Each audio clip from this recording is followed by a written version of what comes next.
Thus Spoke Zarathustra, a book for everyone and no one, by Friedrich Nietzsche, read by Saul Reichlin.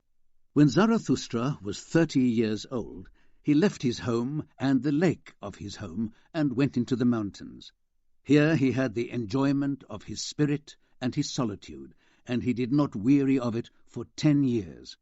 But at last his heart turned, and one morning he rose with the dawn, stepped before the sun, and spoke to it thus: "Great star, what would your happiness be if you had not those for whom you shine?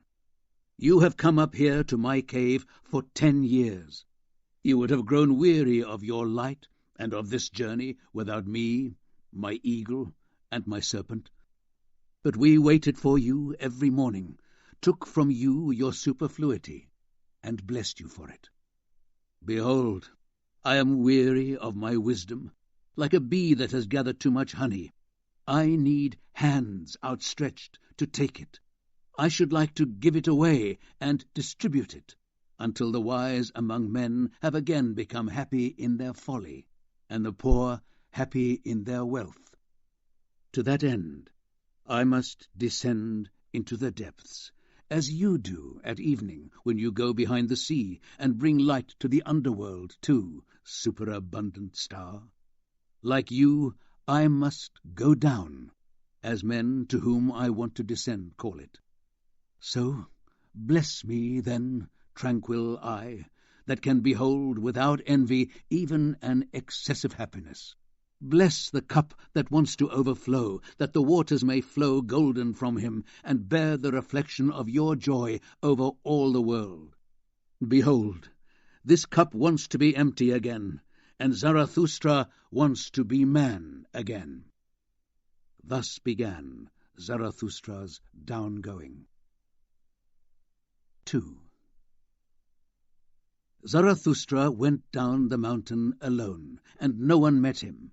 But when he entered the forest, an old man, who had left his holy hut to look for roots in the forest, suddenly stood before him.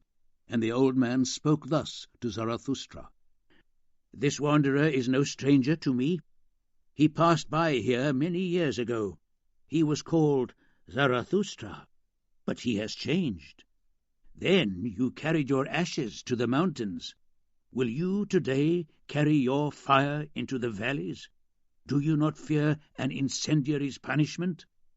Yes, I recognize Zarathustra. His eyes are clear, and no disgust lurks about his mouth. Does he not go along like a dancer? How changed Zarathustra is! Zarathustra has become a child, an awakened one. What do you want now with the sleepers? You lived in solitude as in the sea, and the sea bore you. Alas, do you want to go ashore? Alas, do you want again to drag your body yourself? Zarathustra answered, "I love mankind." "Why?" said the saint. "Did I go into the forest and the desert? Was it not because I loved mankind all too much? Now I love God. Mankind I do not love. Man is too imperfect a thing for me. Love of mankind would destroy me." Zarathustra answered, "What did I say of love? I am bringing mankind a gift." "Give them nothing," said the saint. "Rather take something off them and bear it with them. That will please them best, if only it be pleasing to you. And if you want to give to them, give no more than an alms, and let them beg for that." "No," answered Zarathustra, "I give no alms. I am not poor enough for that." The saint laughed at Zarathustra, and spoke thus: "See to it that they accept your treasures. They are mistrustful of hermits, and do not believe that we come to give. Our steps ring too lonely through their streets, and when at night they hear in their beds a man going by long before the sun has risen, they probably ask themselves, 'Where is that thief going?' Do not go to men, but stay in the forest. Go rather to the animals. Why will you not be as I am, a bear among bears, a bird among birds." "And what does the saint do in the forest?" asked Zarathustra. The saint answered, "I make songs and sing them, and when I make songs I laugh, weep, and mutter. Thus I praise God. With singing, weeping, laughing, and muttering I praise the God who is my God. But what do you bring us as a gift?" When Zarathustra heard these words, he saluted the saint and said, "What should I have to give you? But let me go quickly, that I may take nothing from you." And thus they parted from one another, the old man and Zarathustra, laughing as two boys laugh. But when Zarathustra was alone, he spoke thus to his heart, "Could it be possible? This old saint has not yet heard in his forest that God is dead." 3. When Zarathustra arrived at the nearest of the towns lying against the forest, he found in that very place many people assembled in the market square, for it had been announced that a tightrope walker would be appearing.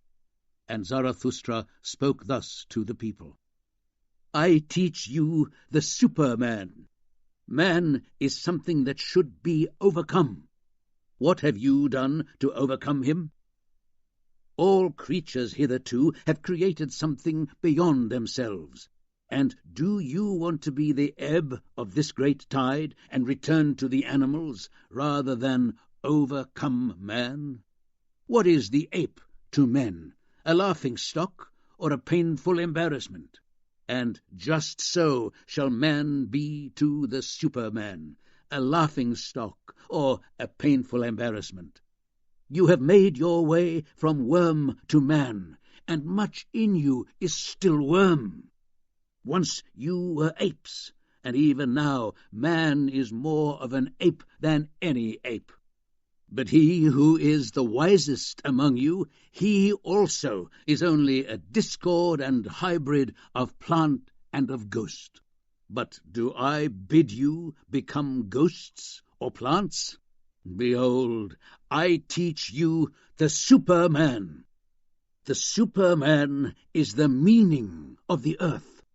Let your will say, the Superman shall be the meaning of the earth. I entreat you, my brothers, remain true to the earth, and do not believe those who speak to you of super-terrestrial hopes. They are poisoners, whether they know it or not. They are despisers of life, atrophying and self-poisoned men, of whom the earth is weary. So let them be gone. Once blasphemy against God was the greatest blasphemy, but God died, and thereupon these blasphemers died too. To blaspheme the earth is now the most dreadful offence, and to esteem the bowels of the inscrutable more highly than the meaning of the earth. Once the soul looked contemptuously upon the body, and then this contempt was the supreme good. The soul wanted the body lean, monstrous, famished. So the soul thought to escape from the body and from the earth. Oh, this soul was itself lean, monstrous, and famished, and cruelty was the delight of this soul. But tell me, my brothers, what does your body say about your soul? Is your soul not poverty and dirt and a miserable ease? In truth, man is a polluted river. One must be a sea to receive a polluted river and not be defiled. Behold, I teach you the Superman. He is this sea.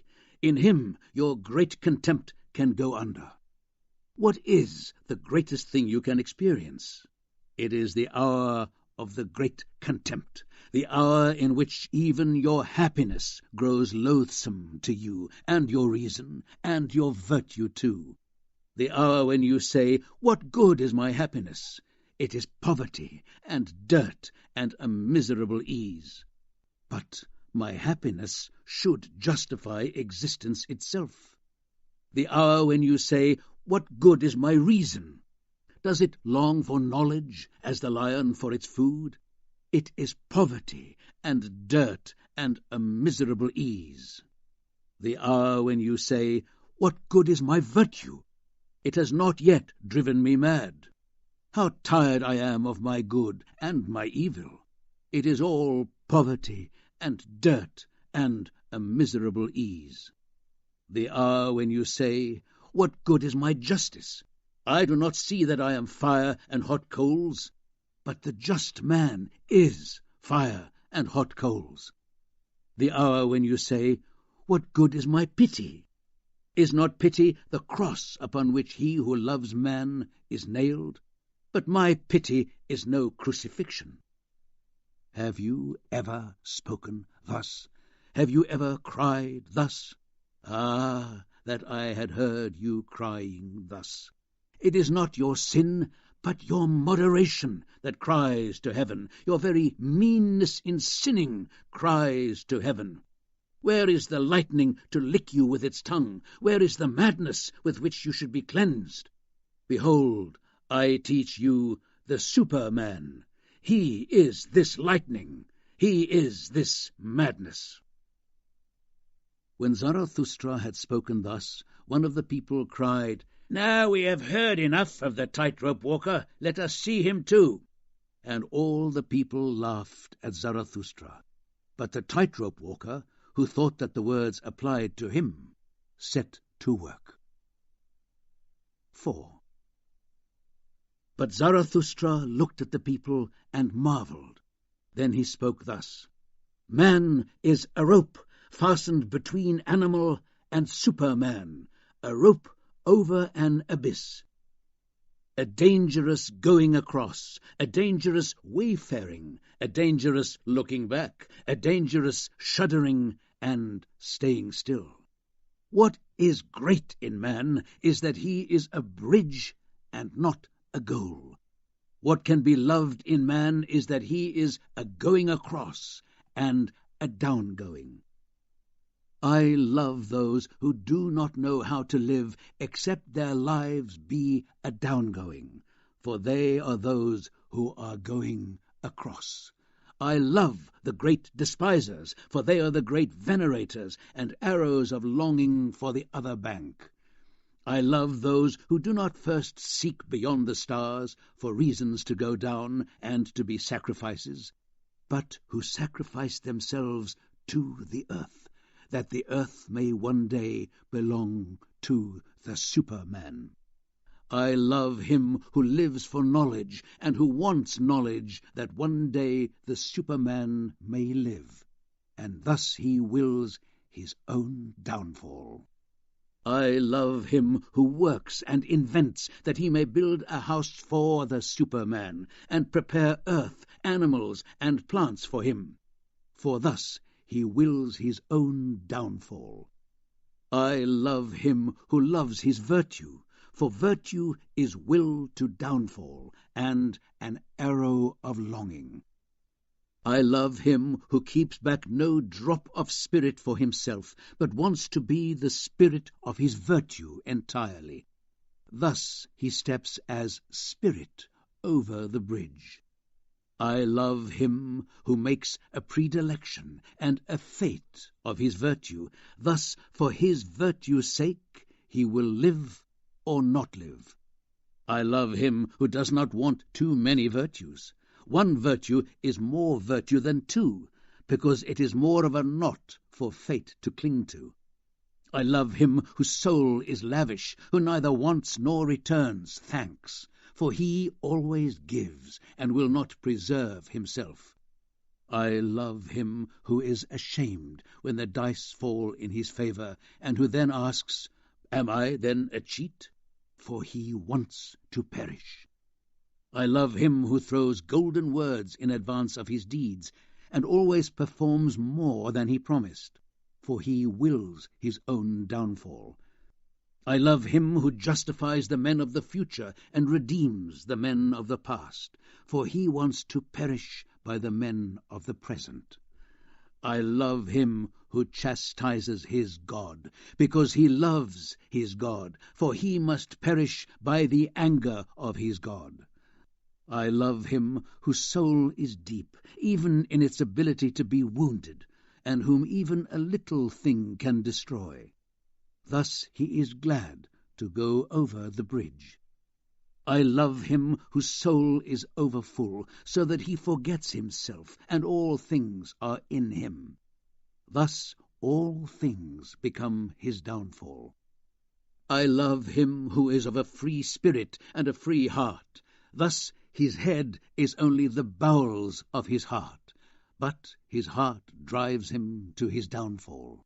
I love all those who are like heavy drops falling singly from the dark cloud that hangs over mankind.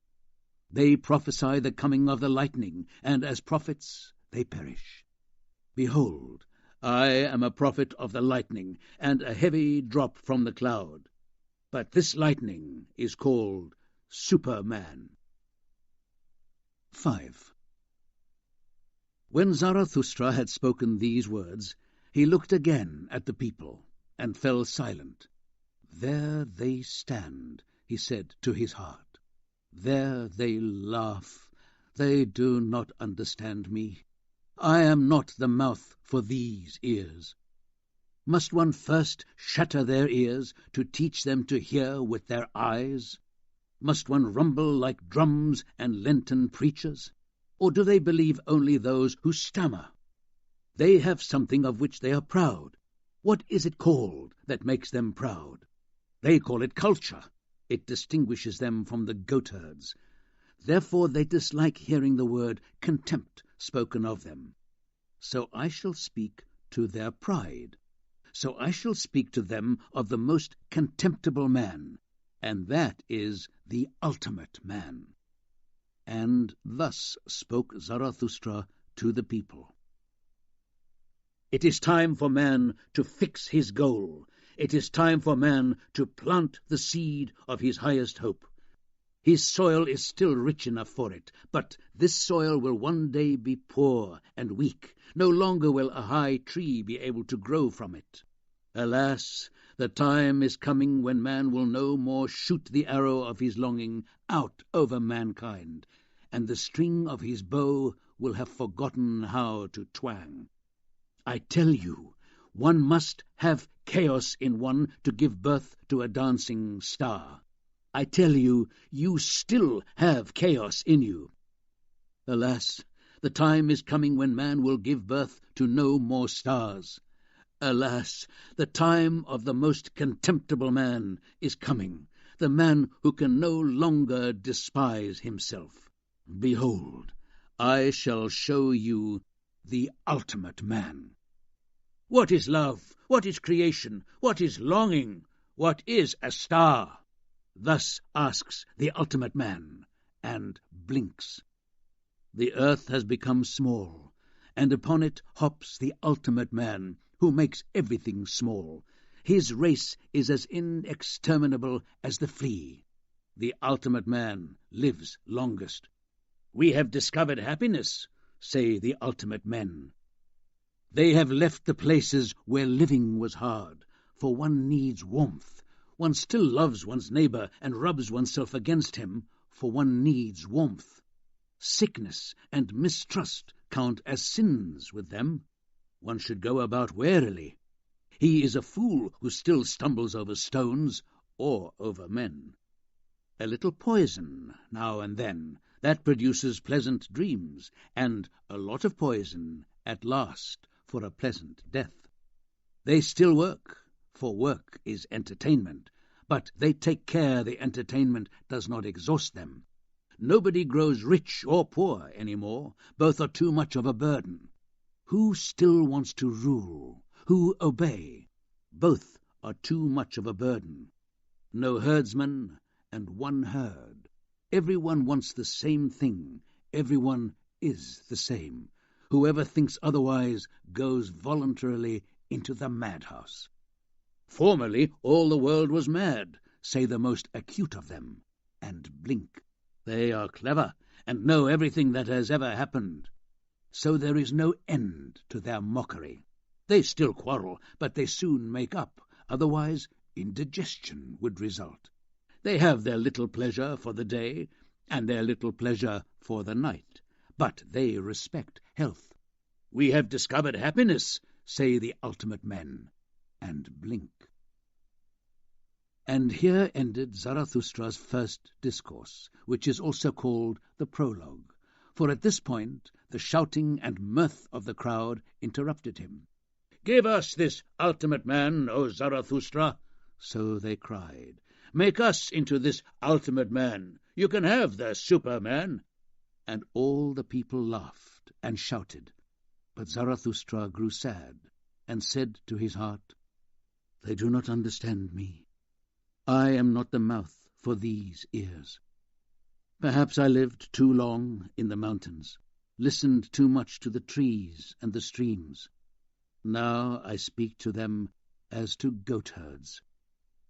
Unmoved is my soul, and bright as the mountains in the morning.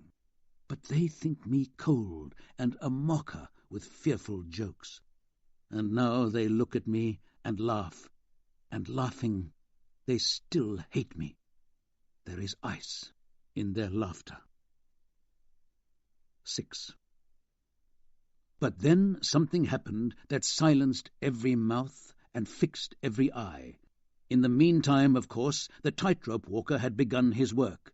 He had emerged from a little door and was proceeding across the rope, which was stretched between two towers, and thus hung over the people and the market square. Just as he had reached the middle of his course, the little door opened again, and a brightly dressed fellow, like a buffoon, sprang out, and followed the former with rapid steps. "Forward, lame foot!" cried his fearsome voice. "Forward, sluggard, intruder, pallid face, lest I tickle you with my heels. What are you doing here between towers? You belong in the tower. You should be locked up. You are blocking the way of a better man than you." And with each word he came nearer and nearer to him. But when he was only a single pace behind him, there occurred the dreadful thing that silenced every mouth and fixed every eye. He emitted a cry like a devil and sprang over the man standing in his path. But the latter, when he saw his rival thus triumph, lost his head and the rope. He threw away his pole and fell, faster even than it, like a vortex of legs and arms. The market square and the people were like a sea in a storm. They flew apart in disorder, especially where the body would come crashing down. But Zarathustra remained still, and the body fell quite close to him, badly injured and broken, but not yet dead. After a while, consciousness returned to the shattered man, and he saw Zarathustra kneeling beside him. "What are you doing?" he asked at length. "I've known for a long time that the devil would trip me up. Now he's dragging me to hell. Are you trying to prevent him?" "On my honor, friend," answered Zarathustra, "all you have spoken of does not exist. There is no devil and no hell. Your soul will be dead even before your body. Therefore fear nothing any more." The man looked up mistrustfully. "If you are speaking the truth," he said then, "I leave nothing when I leave life. I am not much more than an animal which has been taught to dance by blows and starvation." "Not so," said Zarathustra. "You have made danger your calling. There is nothing in that to despise. Now you perish through your calling, so I will bury you with my own hands." When Zarathustra had said this, the dying man replied no more, but he motioned with his hand, as if he sought Zarathustra's hand to thank him. 7. In the meanwhile, evening had come, and the market square was hidden in darkness. Then the people dispersed, for even curiosity and terror grow tired. But Zarathustra sat on the ground beside the dead man and was sunk in thought. Thus he forgot the time. But at length it became night, and a cold wind blew over the solitary figure. Then Zarathustra arose and said to his heart, "Truly Zarathustra has had a handsome catch today. He caught no man, but he did catch a corpse. Uncanny is human existence, and still without meaning. A buffoon can be fatal to it. I want to teach men the meaning of their existence, which is the superman, the lightning from the dark cloud man. But I am still distant from them, and my meaning does not speak to their minds. To men I am still a cross between a fool and a corpse. Dark is the night, dark are Zarathustra's ways. Come, cold and stiff companion, I am going to carry you to the place where I shall bury you with my own hands." 8. When Zarathustra had said this to his heart, he loaded the corpse onto his back and set forth. He had not gone 100 paces when a man crept up to him and whispered in his ear, and behold, it was the buffoon of the tower who spoke to him. "Go away from this town, O Zarathustra," he said. "Too many here hate you. The good and the just hate you, and call you their enemy and despiser. The faithful of the true faith hate you, and they call you a danger to the people. It was lucky for you that they laughed at you, and truly you spoke like a buffoon. It was lucky for you that you made company with the dead dog. By so abasing yourself, you have saved yourself for today. But leave this town, or tomorrow I shall jump over you, a living man over a dead one." And when he had said this, the man disappeared. Zarathustra, however, went on through the dark streets. At the town gate the gravediggers accosted him. They shone their torch in his face, recognized Zarathustra, and greatly derided him. "Zarathustra is carrying the dead dog away. Excellent that Zarathustra has become a gravedigger, for our hands are too clean for this roast. Does Zarathustra want to rob the devil of his morsel? Good luck, then, a hearty appetite. But if the devil is a better thief than Zarathustra, he will steal them both. He will eat them both." And they laughed and put their heads together. Zarathustra said nothing and went his way. When he had walked for 2 hours, past woods and swamps, he had heard too much hungry howling of wolves, and he grew hungry himself. So he stopped at a lonely house in which a light was burning. "Hunger has waylaid me," said Zarathustra, "like a robber. My hunger has waylaid me in woods and swamps, and in the depth of night. My hunger has astonishing moods. Often it comes to me only after meal times, and today it did not come at all. Where has it been?" And with that Zarathustra knocked on the door of the house. An old man appeared. He carried a light, and asked, "Who comes here to me, and to my uneasy sleep?" "A living man and a dead," said Zarathustra. "Give me food and drink. I forgot about them during the day. He who feeds the hungry refreshes his own soul. Thus speaks wisdom." The old man went away, but returned at once, and offered Zarathustra bread and wine. "This is a bad country for hungry people," he said. "That is why I live here. Animals and men come here to me, the hermit, but bid your companion eat and drink. He is wearier than you." Zarathustra answered, "My companion is dead. I shall hardly be able to persuade him." "That is nothing to do with me," said the old man morosely. "Whoever knocks at my door must take what I offer him. Eat, and fare you well." After that, Zarathustra walked 2 hours more, and trusted to the road and to the light of the stars, for he was used to walking abroad at night, and liked to look into the face of all that slept. But when morning dawned, Zarathustra found himself in a thick forest, and the road disappeared. Then he laid the dead man in a hollow tree at his head, for he wanted to protect him from the wolves, and laid himself down on the mossy ground. And straightway he fell asleep, weary in body, but with a soul at rest. 9. Zarathustra slept long, and not only the dawn, but the morning too, passed over his head. But at length he opened his eyes. In surprise Zarathustra gazed into the forest and the stillness. In surprise he gazed into himself. Then he arose quickly, like a seafarer who suddenly sees land, and rejoiced, for he beheld a new truth. And then he spoke to his heart thus: "A light has dawned for me.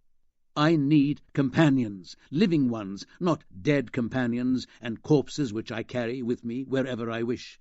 But I need living companions who follow me because they want to follow themselves, and who want to go where I want to go.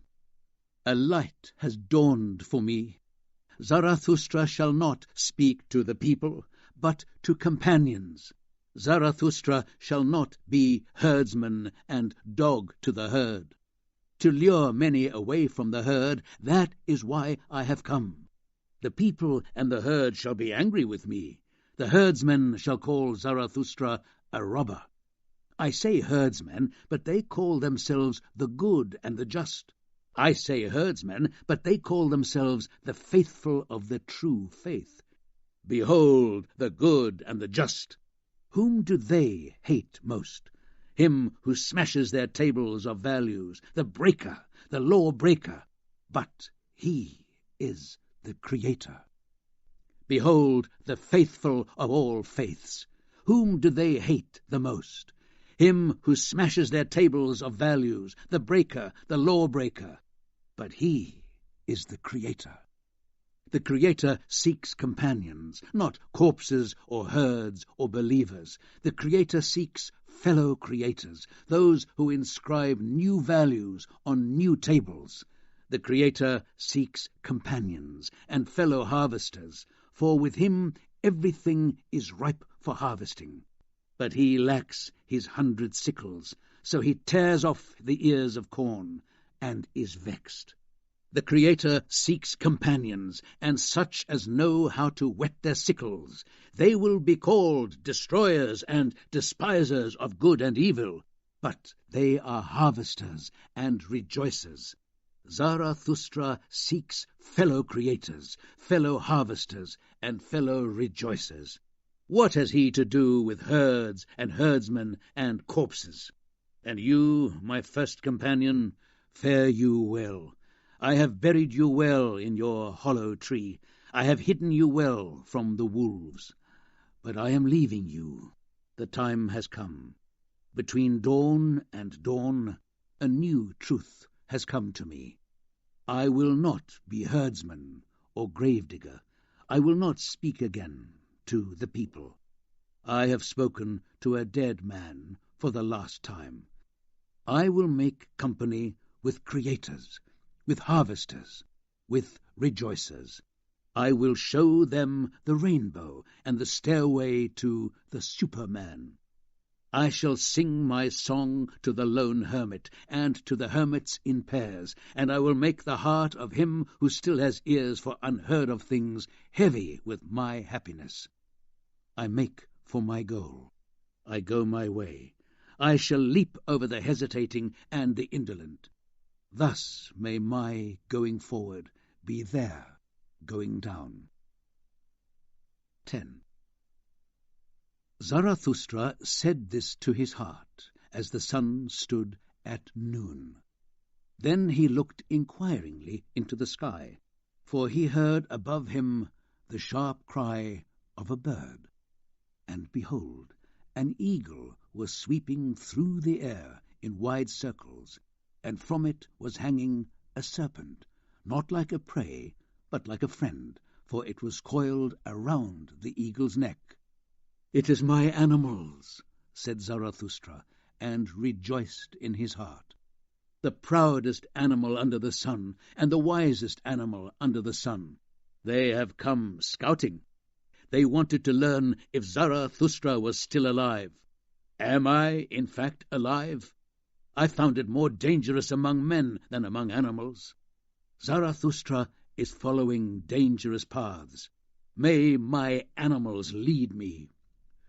When Zarathustra had said this, he recalled the words of the saint in the forest, sighed, and spoke thus to his heart: "I wish I were wise. I wish I were wise from the heart of me, like my serpent. But I am asking the impossible. Therefore I ask my pride always to go along with my wisdom. And if one day my wisdom should desert me, it loves to fly away, then may my pride too fly with my folly." Thus began Zarathustra's downgoing.